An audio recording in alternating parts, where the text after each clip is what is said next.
Good afternoon. Thank you for joining us on this Wednesday. Time for our weekly conversation with the mayor of the city of Fall River, Mayor Paul Coogan. Mayor, how are you today? Doing fine, Keith. How about you? Good. It's nice to see you in the afternoon. You actually see some sunlight coming in from your windows there. A little different view for us. It's good. Well, that means it'll be a very sunny interview. Well, I hope so. We'll see what happens. Yeah. I actually want to start with an incident which came to light this morning. The principal of BMC Griffith High School, Matt Maris, sent out a communication saying that there was notification of on social media of a threat, a gun threat at Griffith High School that could take place tomorrow, Thursday, December 16th, and that extra security measures would be taken place for tomorrow. First of all, can you give us any update on anything you may know about this incident and any news you can share at this point? Really nothing I could share on that. But at the same time, we take all threats serious in the former schools. But this is a nationwide trend. I saw Barrington was dealing with it. Danvers. This is what some people. The last one we chased back to an IP address out in California. And that's the problem. Sitting in a computer, you can write anything, anytime. And then if you know how to hide it, it's very difficult to find out where they come from. But at the same time, we have to always be cautious and make sure the kids are safe. So in the cautious category, we put some extra police there today and checked bags. And again, nothing came of it today. Yeah. And I'll be checking bags again tomorrow. Is this something that may go a little longer than just 1 or 2 days? Do you know that?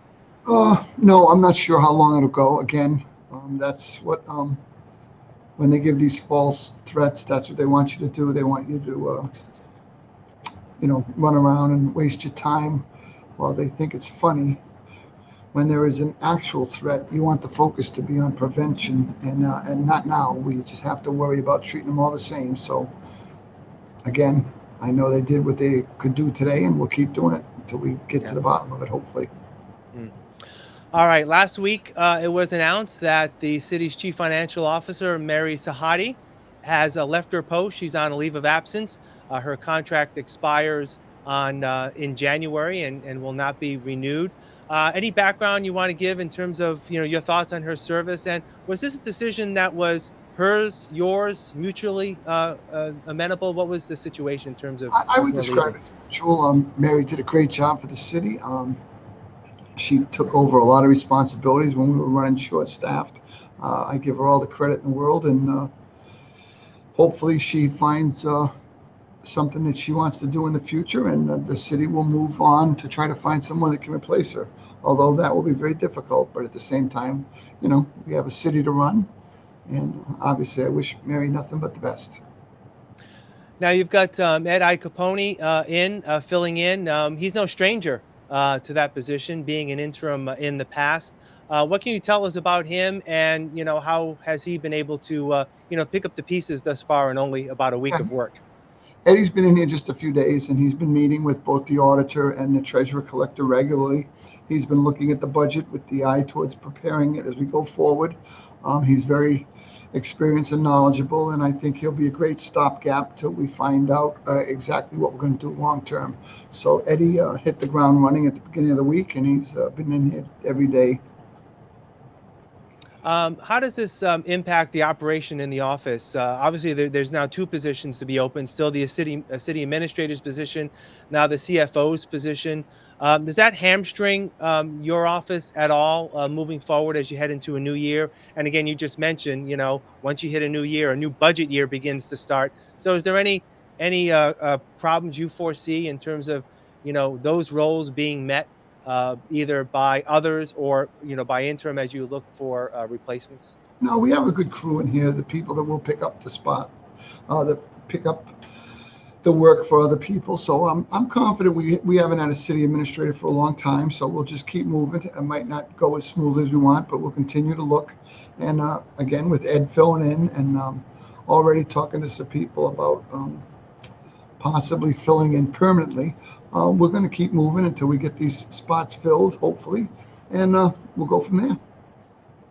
Any time frame on when you hope to have these positions filled, or again, as always, just looking for the best person for the job?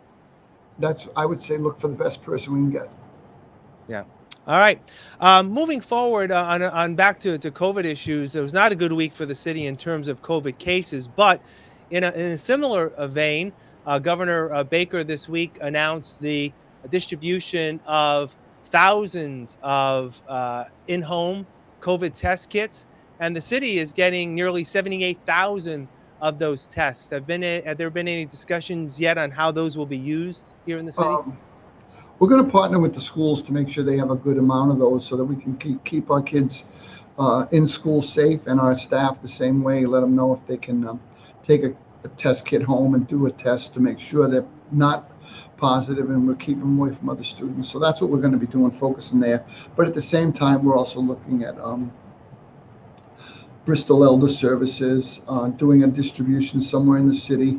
We've talked about our nursing homes. We've talked about any place where people congregate is what we're going to be looking for, where we can get the most coverage with those tests, and that's where we are. Obviously, I think the schools will get the lion's share. We did have a conversation with the housing authority about trying to get them out to both the residents and the staff there. So we're looking at a combination of things, and we'll see where we end up. Any updates at all in terms of the numbers? Again, it was over 600 last week, new cases in Fall River. I know Tess Curran, your director of public health, is keeping up on it. Anything to be concerned as of right now, or are you just waiting to see what the state may do? I know Governor Baker says he's not instituting any other mask mandates at this point. Yeah, I think we'll follow along with the state guidance, like just like we did last time. The numbers are bubbling up. I don't think that the hospitals are going up, but not as quickly as the numbers are. So I hope it's a milder strain that we have going on right now. Again, people should get vaccinated. I can't say it enough. That's the way around this. I've gotten 3 shots, and I will get a fourth if they tell me to, because I think that that's the way to keep yourself safe and make sure you're not spreading it to other people. Hopefully. Yeah. One final note I want to bring up has to do with schools, not our Fall River Public Schools, but Diamond Regional Vocational Technical High School. Today, they were given approval this morning from the MBSA, the Massachusetts Building School Authority, to move ahead with its plans for a new Diamond Regional Vocational Technical High School. Let me just ask you, first of all, I know we've seen a lot of our public schools be improved, including the New Durfee High School. What are your thoughts about Diamond getting a new school? And then obviously the next question will be how it's financed by the city. We haven't gotten those numbers yet. So let me just get your reaction in terms of Diamond being able to move forward. Well, that's very positive for Diamond. Absolutely. The problem is going to be that all of the sending schools have to approve the amount that they're going to be assessed for the building. I've seen that they're having a few problems at Bristol Plymouth with some communities that might not want to stay in. So we'll see what the cost is left for the communities, and we'll go forward from there. I don't know what the final number is for the Fall Public Schools, but it's going to be the lion's share of the leftover bill, because we have the majority of kids in that building. So we're going to have to be very cautious about how we're going to pay for this going forward. Yeah. All right. Mayor Paul Coogan, as always, thank you for your time. I appreciate it. We'll talk again next week. Take care. Okay, thanks, Keith. All right. And thank you for joining us as always. I'm Keith Tebow. Have a great week.